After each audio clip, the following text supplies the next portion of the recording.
Well, John Caudwell made his fortune from mobile phone company Phones for You, with one calculation a few years ago putting his personal wealth at over £1.5 billion. He was a big donor to the Conservative Party under Boris Johnson, donating £500,000 in 2019, but he later became disillusioned with the party. And last year, he supported Labour at the general election. So someone with a strong interest in both the political and business dimension of what we're seeing in Scunthorpe and the wider economy. I spoke to him a little earlier. John Caudwell, thanks so much for talking to us. It is nearly a year since you delivered what was quite a bitter blow to the Conservatives. You said you were going to back Labour. You've previously been one of the Tories' biggest donors. How are you feeling about 9 months into the Labour government? Well, that's a long question to answer, but really, fundamentally, they were the only party that I could believe could do any good for Britain. They are doing some good stuff, which hasn't really shown through yet, but they've done a lot of stuff I don't agree with. You know, for example, the non-dom rule. We could have done something around the non-doms, but we didn't need to hit them the way that we have. And when you couple that with the changes in various taxes, capital gains tax, inheritance tax, and so on, and then you add on the insurance, extra insurance costs on there, it all makes us look a little bit business unfriendly. And rich people we know are leaving the UK. I know that without doubt.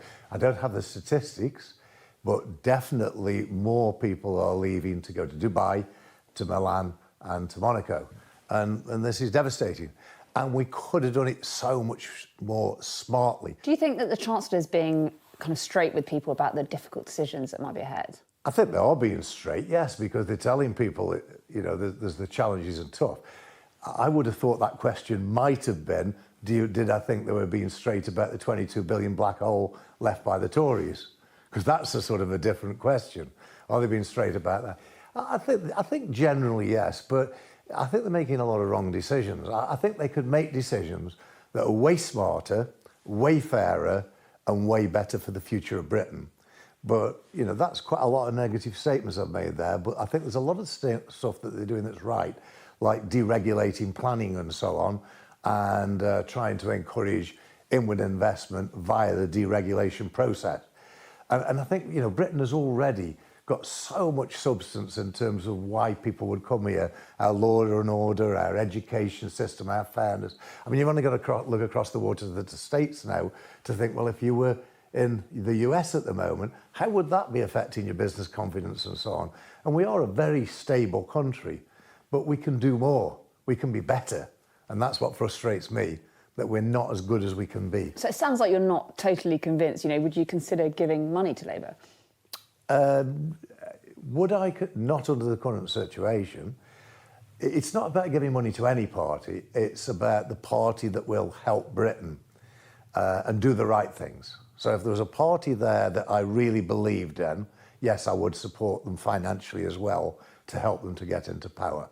Has Kemi Badenoch, obviously you used to donate a lot of money to the Conservatives. Has Kemi Badenoch said anything that's made your head turn at all? Not really, no. I think the Tories, unfortunately, are a spent force.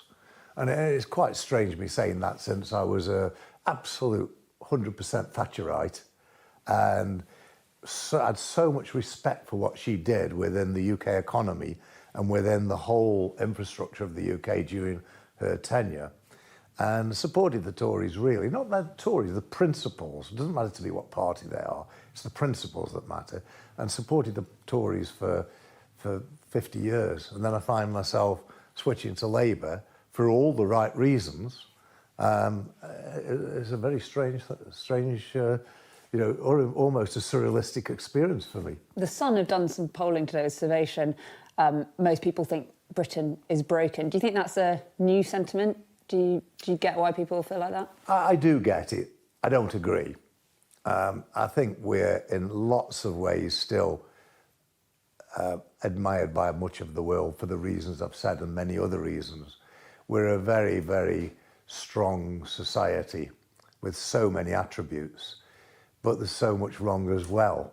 But I wouldn't say broken. You've talked about the failure of short-termism in the past. Is that what we've seen with British Steel? that's not short-termism in a way, really, is it? Because that was free trading many, many years ago. I don't know when it was denationalised, but it was a long time ago. I'm not sure that comes under the short-termism, but I think it comes under free enterprise really more. And then you could say, well, should there be that free enterprise that allows the infrastructure of the country to be put into foreign hands? And I'm not keen on that, especially Chinese hands, because, you know, China is an aggressor. It lacks humanitarian values. It does try and undermine the West's economic structure. And so I think selling off our infrastructure to especially the Chinese is not a good idea. And of course, in the case of steel, especially now where we are with the invasion of Putin's invasion of Ukraine, where we are now, we cannot afford not to have a steel industry, because we may have to go into really substantial armament production in the future. And we'll need steel as our own internal resource, not provided by some other nation that may or may not provide it. So where would you draw the line for Chinese involvement in British business? I think non-critical infrastructure is probably okay. I think it's probably okay because we're a free trading nation. We should be a free trading nation, but we don't want the Chinese or any other nation to overtake our infrastructure, especially that might be critical to the future. I want to ask you about J.D. Vance, the Vice President of the United States, talking about a good chance of a great agreement. Do you think that we're going to see a trade deal with the US? I think it's anybody's guess what's going to happen. You know, that administration is so erratic. They throw so many cannonballs into the equation, and they're exploding everywhere. And you don't really, it's very difficult to predict. And only this last week, might have been weekend, they're talking about now deregulating food. So you're worried we're going to give too much in a deal? I think he is playing quite a smart hand, actually. I think the way he went across and was sycophantic to Trump, I admire him for, because I couldn't have done it. I couldn't have done that. And he did it, and the very first thing he does is offer a second state visit to Trump, and Trump's bristling with ego, and that's what you've got to do with him to try and win him over. But I think, to be honest, there's no winning Trump over. You know, you might get him for a short period of time until the next issue, and then the next issue could cause him to go wherever. So would I be hopeful of a trade deal with America? Yes, I'd be hopeful, but I'm not particularly positive that will happen. What's your take on the impact of Donald Trump's tariffs? I think it's going to be a real disaster for America. And not just the tariffs, but the way he is really creating animosity amongst all his long-term allies. But the tariffs themselves, what we've seen is a drop in the stock market, and the very unusually at the same time a drop in the bond market. So there's a lot of risks for the US in Trump's philosophy and policies. And I can only see the whole thing being devastating for the US in the short, medium and long term. And you're one of the billionaires that has pledged to give away 70% of your wealth to charitable causes. How do your kids feel about that? Oh, they're perfectly happy, because I told them from an early age that it was all going to the cat's home, that they were going to have to work for their living. So, yeah, and that's my philosophy. You know, all my children, I want them to be happy, successful if that's what they want, leave the world a better place, but make their own money and have their own satisfaction. Are other billionaires being a bit selfish with their wealth? Well, a lot are, yes. I mean, I find it very puzzling that most billionaires don't sign up for the Giving Pledge, because they don't even have to change the status at all. In fact, if you take the world's wealthiest billionaires, they could give away 99% of the money in a Giving Pledge and still be richer than I am.